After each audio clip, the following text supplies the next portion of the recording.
High বন্ধুরা, কেমন আছো সবাই? তো আজকে দেখাবো কাতলা মাছের ঝোল।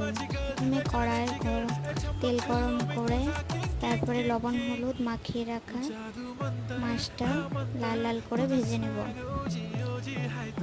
সেই তেলে টুকরো করে রাখা আলুগুলো হালকা করে লাল লাল করে ভেজে নেব।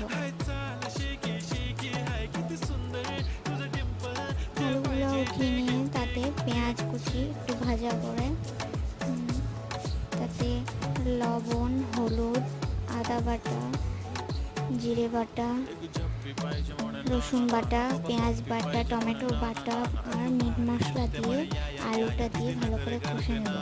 তারপরে কষা হয়ে গেলে মাছটা দিয়ে নাড়াচাড়া করে জল দিয়ে দেবো পরিমাণ মতো। আলু আর মাছটা সেদ্ধ হয়ে আসলে আর জলটা কমে আসলে